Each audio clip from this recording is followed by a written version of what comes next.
got so motherfucking design on right now. Bring it down, bring it down, bring it down. I got 3 old guys on the wall.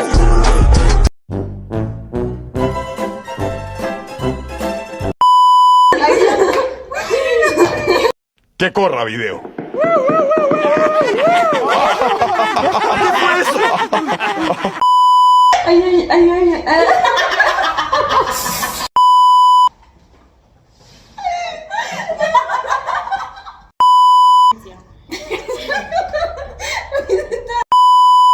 Jocelyn. ¿Qué pasó? Está riendo. Regáñalo, Natalia. Antes de iniciar este video, queremos recordarles que somos estudiantes cursando la licenciatura en Pedagogía. La información que les presentaremos en este video es de fuentes verídicas Y confiables.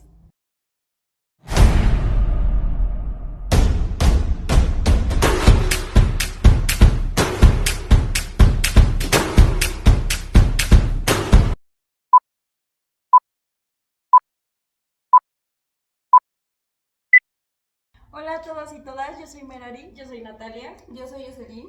y sean bienvenidos a un nuevo episodio de Pedagogía de Contextos de Complejidad. El día de hoy vamos a explorar temas de pedagogía que pueden adaptarse en contextos difíciles o desafiantes. Abordaremos 3 temas, estos van a ser educación en cárceles, la pedagogía de movilidad y migración y las estrategias educativas en condiciones de vulnerabilidad.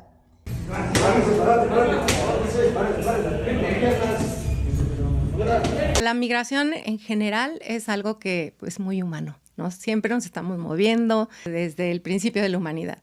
Ahora, hay motivos de la migración muy diferentes. Uno de esos motivos puede ser viajar para encontrarte, para aprender, para estudiar, para exponerte a otras culturas, pero en este caso la migración también puede ser motivada por falta de oportunidades en el lugar en donde estás. Las estrategias de aprendizaje son procedimientos que un estudiante emplea en forma consciente, controlada e intencional como instrumentos flexibles para aprender significativamente y solucionar problemas. Sin embargo, en la actualidad parece que los planes de estudio de todos los niveles educativos promueven precisamente alumnos altamente dependientes de la situación institucional. Son muchos o pocos conocimientos conceptuales sobre distintos temas disciplinares, pero con pocas herramientas o instrumentos cognitivos que les sirvan para enfrentar por sí mismos nuevas situaciones y aprendizajes, pertenecientes a distintos dominios y les sean útiles ante las más diversas situaciones. Natalia nos va a ayudar a comprender cómo podemos implementar esas estrategias pedagógicas en estos escenarios desafiantes. ¿Qué tal, Natalia? ¿Cómo te sientes? Estoy muy emocionada de hablar de estos temas y cómo como futuras pedagogas contribuir al cambio. Bueno, y de este lado nos acompaña mi compañera Jocelyn. ¿Cómo estás? Quien nos ofrecerá un enfoque práctico social para abordar estas problemáticas. Hola, me encuentro muy bien. Creo que estas reflexiones son clave para nuestro futuro como pedagogas. Entonces, pues estoy emocionada de empezar con este tema. Excelente. Bueno, sin más que decir, empecemos con el primer tema, que sería la pedagogía penitenciaria. La pedagogía penitenciaria podría decirse que es una rama de la pedagogía social, considerando que esta última está centrada en atender y solucionar las demandas de sectores socialmente vulnerables. A su vez, la pedagogía penitenciaria también puede considerarse como andragogía, que ésta se refiere a la educación de los adultos. El objetivo de la pedagogía penitenciaria es instruir y readaptar a los internos en sujetos que puedan reubicarse de nuevo en la sociedad y que cuenten con habilidades de trabajo, valores cívicos, morales y educación. Se ocupa de las personas que se encuentran recluidos en centros penitenciarios para reeducarlos y reinsertarlos a la sociedad, a su vez proveerles de asistencia social. Los centros penitenciarios son considerados como una institución con 2 funciones principales, una relacionada a la reeducación, readaptación y reinserción social, y la otra como castigo y custodia de personas detenidas por haber cometido algún crimen. Pues ya voy para 2 años. Tengo entendido que estabas vinculada con la delincuencia organizada. Sí, ¿Por eso dejaste la escuela? también. Dices que tuviste... Vamos a pasar con el primer primer punto, que es la pedagogía penitenciaria. Antes de comenzar, queríamos darles un poco sobre su definición. La pedagogía penitenciaria es una rama de la pedagogía que se encarga de la educación de las personas que se encuentran en los centros de reintegración social. De la libertad, que trabajan todo el día para hacer productos que después se venden afuera y ellos ganan un porcentaje de esa venta y con ese dinero pueden seguir manteniendo a sus familias. Aquí es muy importante que apostemos por entender que la reinserción social y el trabajo es un eje fundamental del artículo 18, pero para que estas personas puedan salir y seguir ayudando a sus familias y que tengan un trabajo alterno. Su objetivo de esta es que los internos puedan integrarse a la sociedad con éxito y a través de la educación y tengan habilidades de comprensión. Para empezar, la educación de estos contextos, realmente de estos contextos penitenciarios, sigue siendo un reto, no solamente por la falta de recursos, sino también por la falta de ignorancia, por los prejuicios y los estigmas que se encuentran hoy en día. A menudo la educación en las cárceles se considera un privilegio, sin embargo, la realidad debería de ser un derecho humano. Hoy arrancamos el plan Manos a la Obra. Todos los privados de la libertad van a tener la obligación de trabajar para mantener los lugares donde son alojados, porque estos lugares son pagados con los impuestos de los ciudadanos. No puede pasar que una persona que se levanta, que trabaja, que toma un tren, que toma un subte, que toma un colectivo, cobre un salario mínimo y aquí muchísima gente sin trabajar también lo hace. Ahora todos a trabajar. El plan Manos a la Obra es que cada una de las personas privadas de la libertad colaboren y trabajen horas concretas para mantener los lugares donde viven. Los penales ya que el hecho de que están en las cárceles no impide o remite de que no puedan tener derecho a una educación. Para iniciar esta discusión quiero citar una reflexión de Confucio. Si el pueblo no tiene sus virtudes, es difícil de guiar. ¿Cómo interpretan esta idea en el contexto de la pedagogía penitenciaria, Natalia? Creo que esta cita refleja una realidad profunda en el trabajo educativo de las cárceles. La educación no solo se trata de transmitir conocimientos académicos, sino también de cultivar valores que permitan a los internos reintegrarse de manera afectiva a la sociedad, enseñarles a convivir. El primero es la salud, que es un derecho fundamental. 2 es la capacitación del trabajo, que esto nosotros tenemos que, a través de instancias gubernamentales, que proveerles. El deporte y la educación. Nosotros tenemos desde los niveles de alfabetismo hasta maestría. Comprender las consecuencias y sus acciones y asumir responsabilidades es esenciales. Se proporciona herramientas para reflexionar sobre su vida, sobre sus valores y su futuro. Les estamos dando la oportunidad de transformar su destino. Sí, claro, y eso nos compete a nosotros como los pedagogos, porque nosotros principalmente tenemos que enseñarles a crear, implementar, evaluar sus recursos que se encuentran con los talleres y prácticas que llegan a tener los internos, canalizarlos escolarmente y realizar y darle seguimiento a verificar su cumplimiento de su tratamiento dentro de la educación, asimismo como evaluar programas educativos, laborales, culturales que imparten en los centros de la penitenciaria. Es interesante cómo podemos enfocar esta educación en un proceso de transformación para ellos. Dime, compañera Jocelyn, ¿cómo podemos implementar este enfoque en un entorno tan desafiante como las prisiones? Pues creo que para empezar la clave está en humanizar el proceso educativo. En lugar de centrarnos en el castigo, podemos ver a los internos como individuos con un potencial. Este potencial se debe desarrollar a base de los programas educativos. Deben incluir actividades que fomenten su autocomprensión, como talleres de escritura. Pueden haber también incluso talleres que involucren la filosofía y pues el arte y la escritura, como lo mencioné anteriormente. Por ejemplo, pueden ser una herramienta muy poderosa para que los internos expresen sus pensamientos y reflexionen sobre sus acciones y encuentren un sentido profundo en sus vidas. Gracias por creer en nosotros cuando muchos habíamos perdido la fe.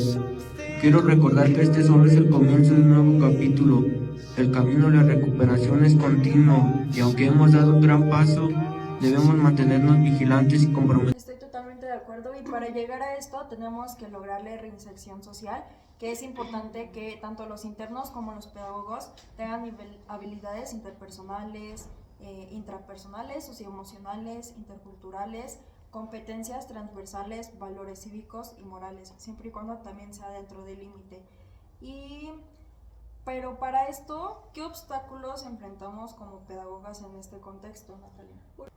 Uno de los obstáculos más evidentes es el comportamiento social. Existe la idea de que las personas que han cometido algún delito no merecen educación, lo que refuerza la idea del castigo. Sin embargo, es fundamental entender que la educación en las prisiones no solo se beneficia a los internos, sino a la sociedad en general, ya que ayuda a reducir las tasas de reincidencia.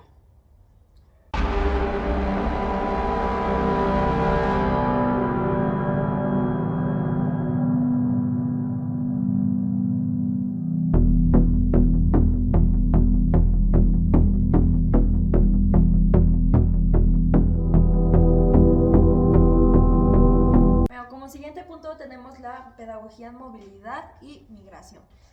¿Qué es la migración y por qué se genera? La migración se refiere a los cambios de residencia de las personas desde un lugar a otro cruzando límites geográficos, por ejemplo, de una región a otra o de una comuna a otra. ¿Qué es esto? Para entender un poco sobre el tema, les queremos dar un poco sobre su definición.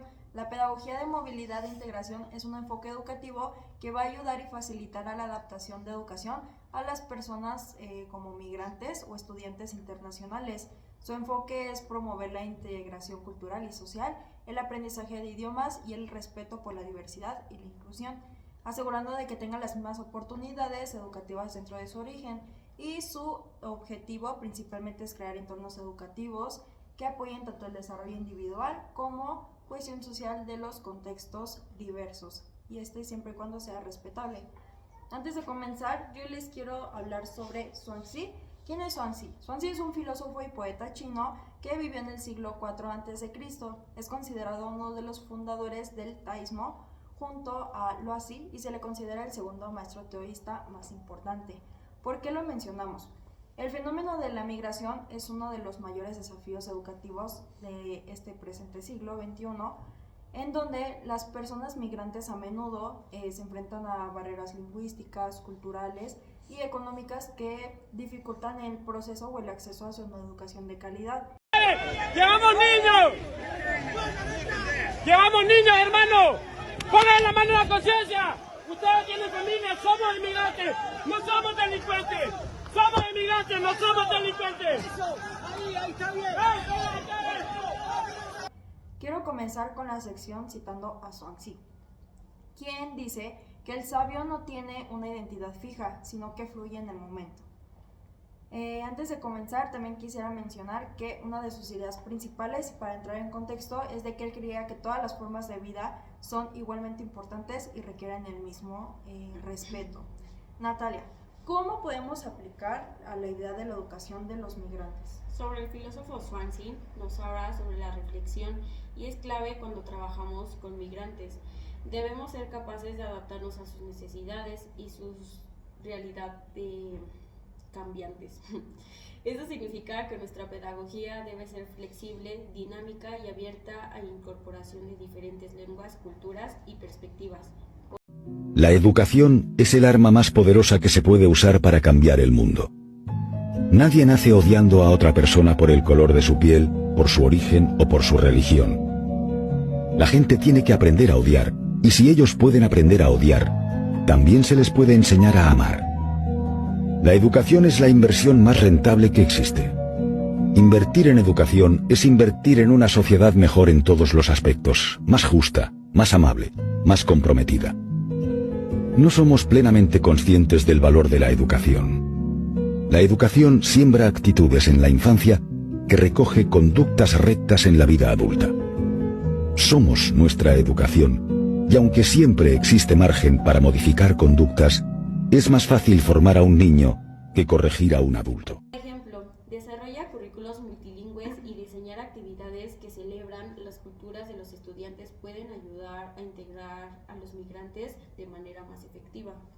Bueno, y Jocelyn, ¿qué estrategias prácticas podríamos implementar para mejorar la educación con los migrantes? Pues creo que es fundamental crear espacios educativos donde los migrantes se sientan seguros y asimismo valorados. También eso implica ofrecer un entorno en el que puedan expresar sus historias y compartir un poco de lo que van viviendo día a día.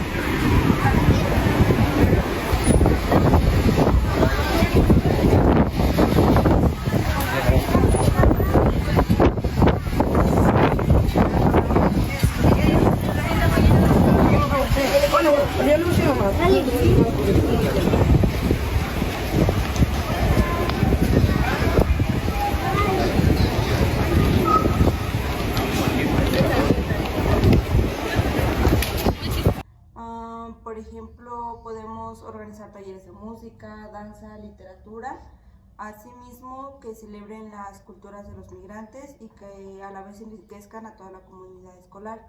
Además, creo que es crucial capacitar a nuestros educadores, pues capacitarlos en habilidades interculturales, en los cuales pues ellos puedan reconocer las necesidades específicas de sus estudiantes migrantes. Ya pasamos. Los amo, ya pasamos. Mira las niñas.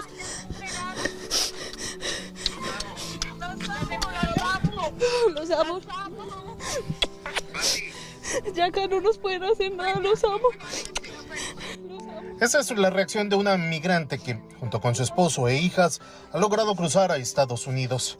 Emocionada, compartió la noticia con su familia en Colombia. A pesar de las medidas estrictas y la orden ejecutiva firmada por el presidente Joe Biden el martes reciente, los migrantes continúan cruzando la frontera de manera irregular. Eso suena pues una estrategia muy enriquecedora, pero ¿cuáles son los principales desafíos que enfrentamos dentro de este contexto? Uno de los desafíos más importantes es la falta de infraestructura adecuada en las comunidades receptoras. Muchas escuelas no están preparadas para recibir a estudiantes migrantes. Ay, bebé.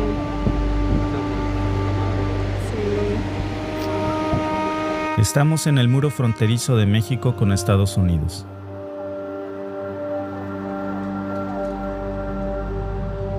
El último paso para estos inmigrantes que buscan el sueño americano. Al llegar aquí fue impactante ver estas escenas. Padres y madres arriesgando todo, incluso su propia vida y la de sus hijos con la esperanza de cruzar a Estados Unidos.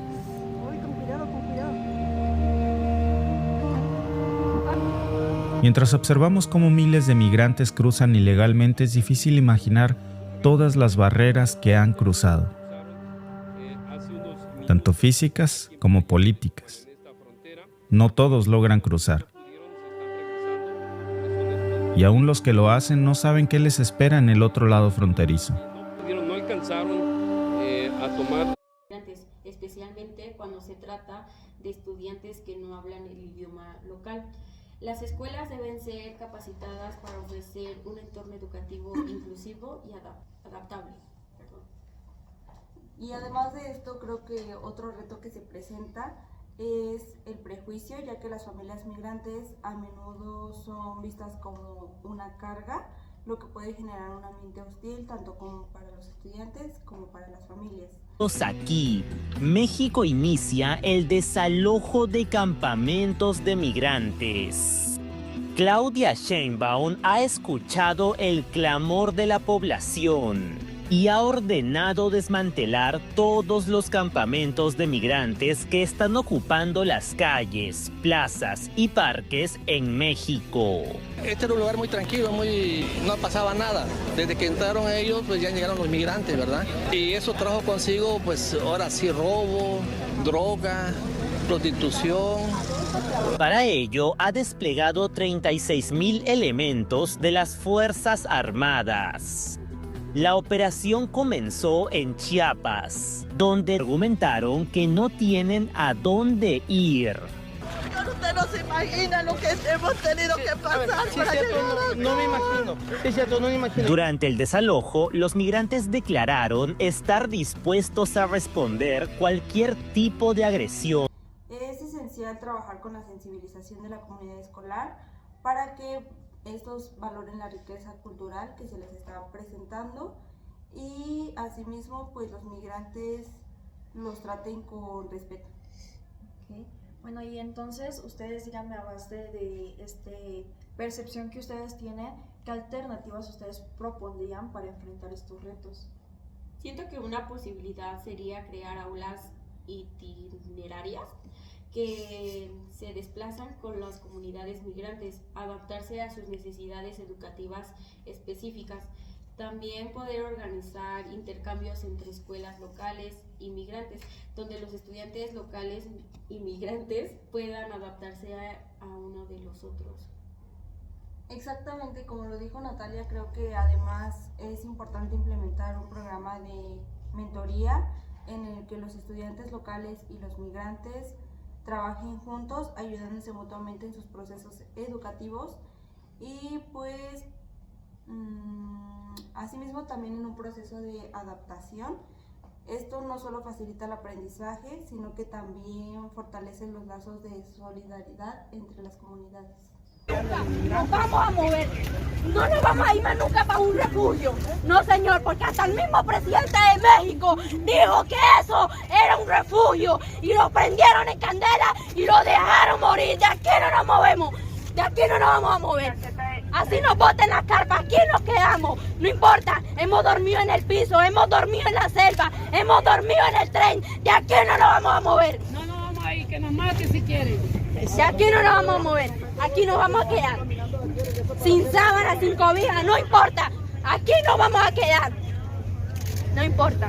No les duele que seamos niños, no les duele, ¿verdad? No tienen corazón, nada más como usted no está pasando por esto, eso sí no les importa. Muchos de ellos tienen familia, también pueden tener hijos, pónganse la mano en el corazón, ser migrante no es fácil.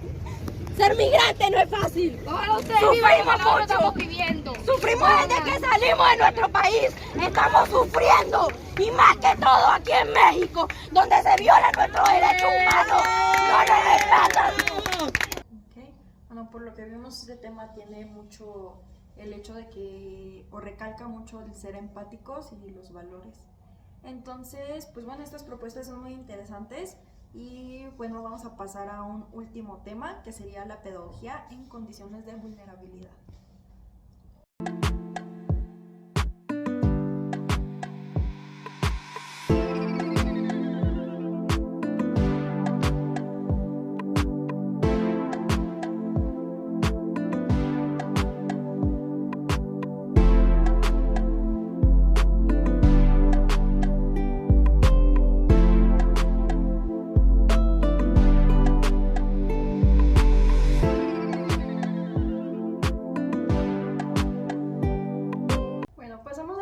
Punto, que es pedagogía en condiciones de vulnerabilidad.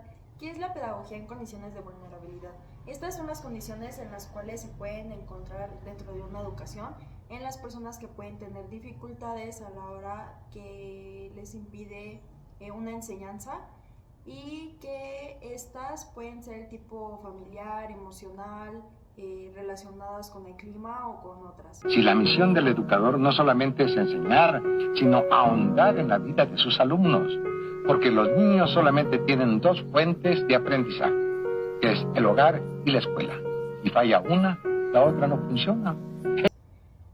Las comunidades en condiciones de vulnerabilidad enfrentan múltiples desafíos como la pobreza, la violencia, discriminación. Para abrir discusión a este tema, cito a Simone Weil, que nos dice que la atención es la forma más rara y pura de generosidad. Natalia, ¿cómo interpretas esta idea en un contexto educativo? Weil nos recuerda que la atención plena hacia nuestros estudiantes puede marcar una gran diferencia. En comunidades de vulnerabilidad Esto significa escuchar nuestras historias, entender sus contextos y diseñar actividades que realmente respondan a sus necesidades. Creo que urge actualizar el sistema educativo. Me recuerda a Carl Sagan, que una vez dijo que hablas con niños de primer grado y encuentras a muchos filósofos curiosos del mundo y creativos. Hacen preguntas profundas como ¿por qué la luna es redonda? ¿Por qué existe el espacio? ¿Por qué el césped es color verde? Son preguntas importantes que hacen de forma muy natural, pero luego vas con alumnos de preparatoria y ya no ves nada de eso. Han perdido la curiosidad. Y luego vas con jóvenes adultos y ves a personas a quienes parece que les quitaron las preguntas porque no saben, no tienen ni idea de por qué hacen lo que hacen, ni por qué creen en lo que creen. ¿Por qué tan marcada la muerte, la curiosidad? Quizás estemos haciendo algo terriblemente mal en nuestro sistema educativo. Es necesario no solo enseñar contenido, sino acompañar a los estudiantes en su desarrollo emocional y social. El simple acto de estar presente, de dar a cada estudiante un ser integral, es una forma poderosa de apoyar. Claro, y recordemos que la pedagogía en condiciones de vulnerabilidad se basa en la idea de que el ser humano tiene derecho a ser educado, ya que la tarea de educar debe realizarse desde las posibilidades y parámetros de cada persona. Bueno, exactamente, Jocelyn, ¿cómo podemos aplicar estas prácticas dentro de un aula, especialmente cuando los recursos son limitados? Esta mañana padres de familia de la Unidad Educativa Agustín Cueva realizaron un plantón en los exteriores de la Gobernación de la SUAY para solicitar al Ministerio de Educación que atienda las necesidades de los estudiantes con capacidades diferentes. Manifestaron que se están vulnerando los derechos de sus hijos. En el Agustín Cueva varias denuncias de, por ejemplo, abuso sexual, abuso físico. Nuestros guaguas con discapacidad, la mayoría de ellos no tienen lenguaje, eso hay que entender, son doblemente vulnerables. Ellos no pueden llegar a la casa y decir, mami, el profesor me tocó, o mami, la profesora me habló, me pegó.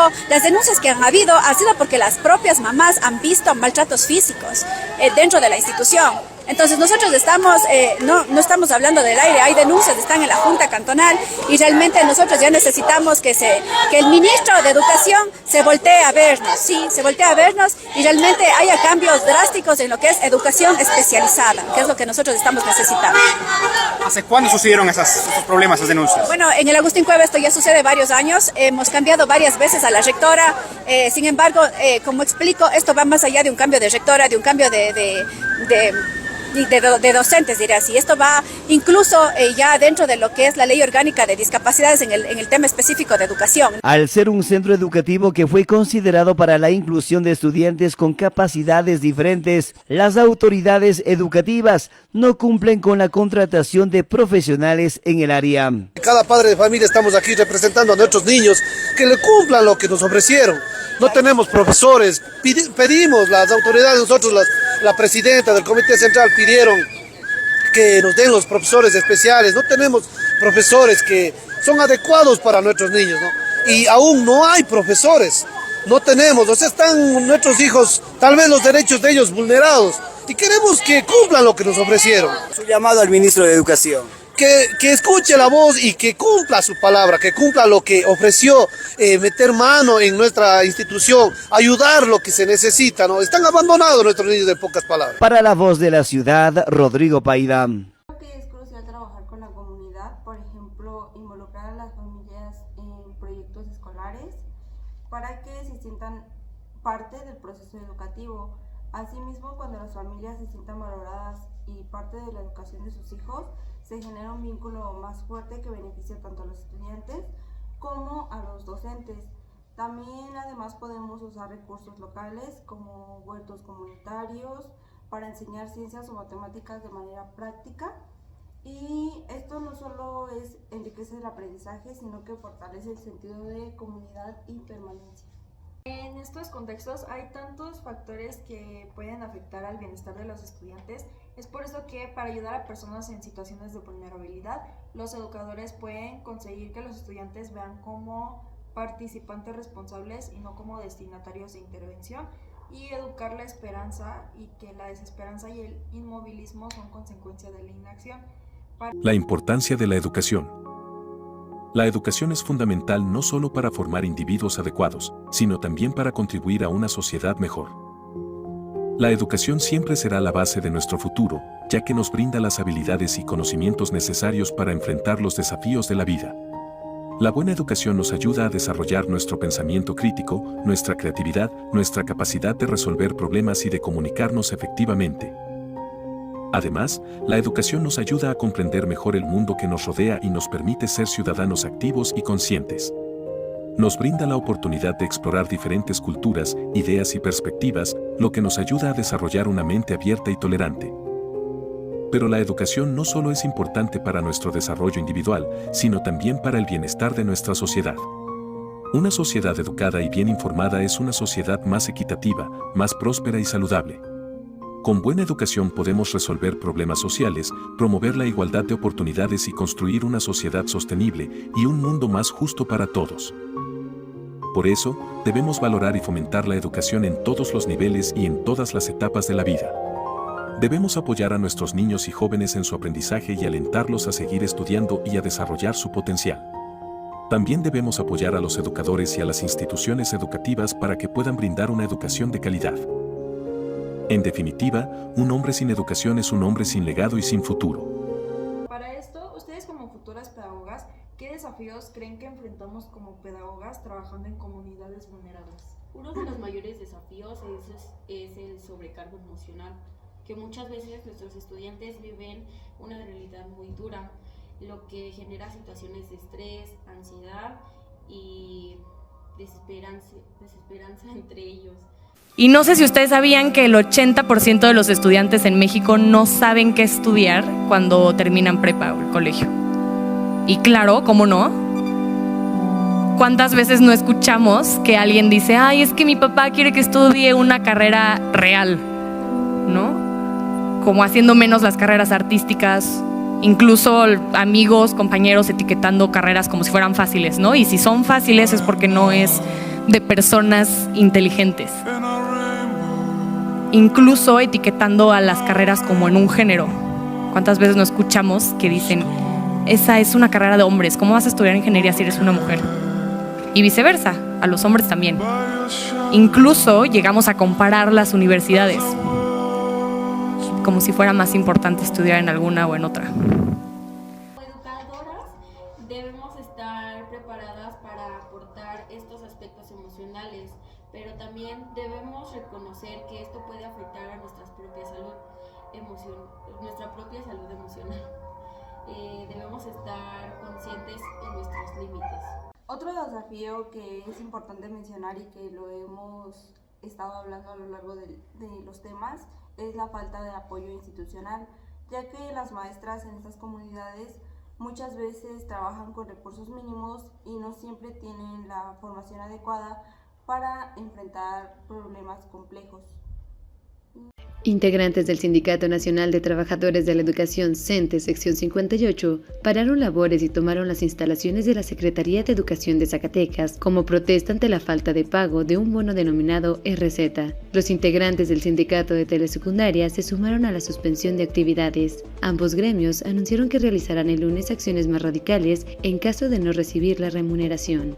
Lilia Angélica Rodríguez Bernal, integrante del gremio, precisó que se tomó la decisión durante los primeros minutos de este viernes, ya que dieron el jueves como límite para recibir su bono, el cual debió liberarse el 30 de octubre. Por su parte, Óscar Castruita Hernández, dirigente de la sección 58 del CENTE, llamó a la unidad y advirtió que el lunes continuará el paro de labores para exigir el pago de bonos. El paro es que el lunes estemos a primera hora en nuestros centros de trabajo, en nuestras escuelas, en nuestras oficinas. Esto genera una gran carga de trabajo y en ocasiones un sentimiento de aislamiento, ya que no siempre se cuenta con el respaldo necesario para llevar a cabo cambios significativos.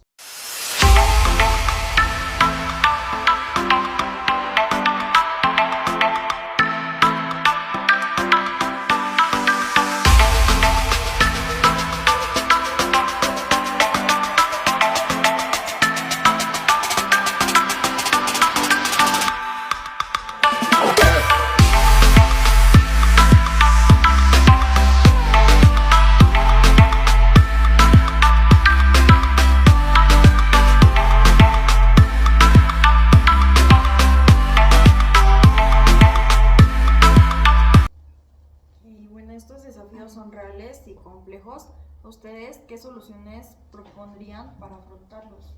Muy lamentable lo que estamos viviendo hoy en día, en donde los alumnos ya no se responsabilizan sobre sus actos. Ellos les es muy fácil hacer actos deshonestos. Una opción de inclusión de técnicas de atención de pensamiento, tanto como a los estudiantes para la maestra, ayudar a los niños a gestionar a través de la respiración, la meditación y el yoga, puede mejorar su bienestar emocional. Igual las maestras pueden beneficiarse de estas prácticas para prevenir el agotamiento y fortalecer su capacidad de atención y empatía. Yo creo que no es correcto. Miren, al final de cuentas, los elementos más importantes del proceso de enseñanza-aprendizaje son dos, ¿verdad? Realmente los libros, digamos, los dejamos en tercer término. Los dos elementos más importantes son los maestros y el alumno. Si hay un maestro capaz, preparado, capacitado, aún sin libros, ¿verdad?, puede transmitirle el conocimiento a sus alumnos. Yo pues quisiera pedirles a los extraordinarios maestros que tenemos en la ciudad, ¿verdad?, de veras ejemplares, debo mencionarlo, pues que hagan un esfuerzo, ¿verdad?, por siempre respetar y honrar esa profesión tan noble como la que tienen, que es justamente pues el transmitir el conocimiento a alguien que no lo tiene. Y bueno, pues que pues esperen a que se agote este procedimiento y que no, ahora sí que le quitemos al 100% la oportunidad de estudio a los niños y niñas. Más prácticas y también gestionar de manera conjunta recursos limitados. El problema educativo, y sobre todo en este sexenio, tiene fallas, tiene hierros terribles. Tú decías que quizás se estén fundamentando en las leyes, en los cambios que han venido operando, etcétera. Pero seguramente, porque es muy fresco lo que ha sucedido, tendrás en la memoria que se cancelaron los comedores estudiantiles, que se cancelaron las escuelas de tiempo completo, que se cancelaron las guarderías. Bueno, ese es un golpe directo a la educación. Es algo muy conocido. Es un cliché, digamos, nacional, el decir, en barriga vacía no funciona la cabeza. En estómago vacío no rinde frutos el aprendizaje. Y nosotros sabemos que hay multitud de hogares y por lo tanto multitud de niños que van a la escuela sin llevar nada en el estómago. Entonces, ¿cómo cancelar los comedores estudiantiles? ¿Cómo estamos considerando al alumno, decía yo, que es nuestro propósito fundamental? ¿Qué es lo que nosotros vamos a transformar, a desarrollar, a recrear para que llegue a fungir como un ciudadano verdaderamente propositivo, útil para la nación, ¿no? Entonces, ¿cómo empatas tú lo que están diciendo que persiguen con los textos, no solo obviando los otros factores, sino incluso atacándolos y desapareciéndolos? El alumno y el padre de familia están insertos en la desaparición de las escuelas de tiempo completo. ¿Cuántas madres de familia no tienen que trabajar fuera del hogar para poder llevar el sustento a los niños? Ajá, y esa madre que tiene 2, 3 niños que asisten a la primaria libera al muchachito de 8 a 1 de la tarde. El preescolar lo libera de 8 a 12 de la tarde. O sea, perdón, lo libera a las 12 y lo liberan a la 1. Ajá, y de 1 a 12 de la noche que llega la mamá, ¿quién atiende a ese niño?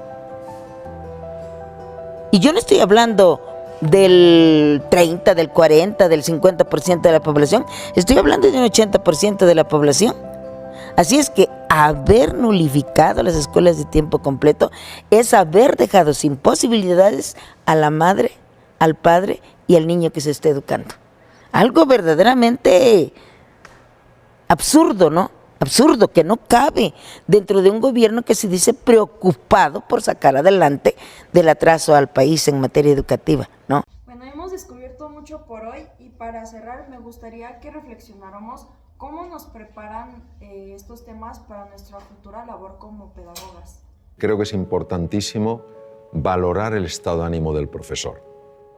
Un sistema educativo que no valora el estado de ánimo del profesor, creo que se equivoca profundamente. El profesor es el elemento más importante del sistema educativo. No es la tecnología, no es el aspecto de las aulas ni el tamaño de los campos deportivos, es el profesor. Y si un profesor ha perdido el ánimo, ánimo es alma, se ha desanimado, es importante ayudar a esa persona a que recupere el ánimo porque, primero, es una profesión importantísima, segundo, porque lo necesita para estar bien y lo necesita para enseñar bien. E igual pasa con el alumno. Si un alumno ha perdido el ánimo, es muy difícil que pueda captar nada. Recuerda que ser pedagogas implica más que enseñar contenido. Los padres todos se quejan, ¿no? Y es como muy fácil irse a la Secretaría de Educación Pública y decir, este maestro es tal, tal y tal, tal. Entonces, el maestro ya tiene un miedo, un terror grandísimo de hacer algo, ¿no? O sea, de corregir, de guiar a su hijo, de que el niño le pase algo, porque todo es su culpa, ¿no? O sea, y así lo trata la Secretaría de Educación Pública, como que tú eres el culpable de todos los errores que hay, ¿no? Entonces, ya el maestro vive con un constante miedo y estrés, porque a los 35 niños que están ahí no les pase absolutamente nada, y de cómo tratar a los padres de familia, ¿no? Entonces, ya no es esta parte de yo soy el profesional, yo te puedo ayudar y a guiar, obviamente con respeto y todo hacia los niños, pero pues soy esta parte de un ejemplo hacia ellos, ¿no? Entonces, pues ya totalmente se perdió este respeto. Educadoras en condiciones de vulnerabilidad significa ser presente constante, estar dispuestos a escuchar y adaptar a las condiciones constantemente cambiantes y a las creaciones de nuestras soluciones. Bueno, sobre todo nos recuerdan que en vez de centrarnos solamente en lo académico, debemos de centrarnos en ser más humanos, en ser más empáticos, en el bienestar emocional y en lo social de nuestros estudiantes. Es importante que se refuercen los valores y la educación en casa, así como mejorar algunas prácticas docentes. También nos recuerda que la educación no ocurre en el vacío, la realidad de nuestros estudiantes está profundamente influenciada por su entorno social y familiar. Por lo tanto, debemos trabajar en equipo con las comunidades, ser conscientes de las condiciones que enfrentan y buscar soluciones adaptadas a su contexto. ¿Por qué me avientas? No empieces con tonterías. Bueno, y ya más o menos para concluir, si nos cerramos en la idea de que la educación es solamente en el aula, no vamos a ver ni tener progreso a los estudiantes.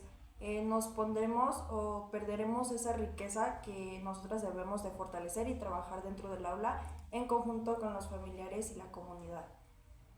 Sin duda esta es una visión integral dentro de la educación, este enfoque de acompañamiento y atención que debemos de tener como pedagogas nos prepara por un trabajo profundo y significativo en un futuro. Miren, el error que yo veo que tiene el Sistema Educativo Nacional de la Secretaría de Educación Pública y de muchas universidades, tanto públicas como privadas, es que solo damos educación de conocimientos. Lo que nos hace falta es dar educación de valores, educación formativa. Por ejemplo, en las escuelas japonesas no hay gente que haga el aseo, son los mismos chicos los que hacen el aseo de su escuela, como lo hacemos también en el Liceo Mexicano Japonés aquí en México. Se les enseña cómo agarrar la escoba, cómo palanquear la escoba, cómo exprimir una jerga, cómo gastar menos agua, porque, señores, la calidad empieza siempre desde la limpieza. La productividad empieza siempre desde la limpieza. La salud empieza siempre desde la limpieza. La ecología empieza siempre desde la limpieza. Y bueno, eso es todo. Muchas gracias por compartir sus reflexiones y sus experiencias a base de cómo o qué opinamos sobre estos temas. A esto vamos a cerrar pues el episodio del día de hoy. Gracias por acompañarnos y nos vemos una próxima. Más adelante, otro interesante informe. ¿Alcanzará con esto?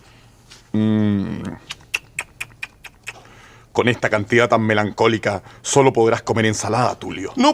Gracias a todos por venir. 1000 besos, 1000 besos, 1000 besos, 1000 besitos, besos, 1000 besos. Y porfa, depositen todas sus envolturas y vasos de refresco en el depósito de basura más cercano. Gracias. Vuelvan pronto. 1000 besitos. Fue un placer. Qué lindos. ¿Ya se fueron? ¿Ya por fin se fueron todos? ¿Ya no hay nadie? ¡Qué alivio! ¡Pero qué bárbara! Tengo las mejillas entumecidas. No puedo sonreír así todo el tiempo. Estoy exhausta. Necesito reposo. ¿Puedo descansar? Sí, porfa. Gracias. Valen 1000.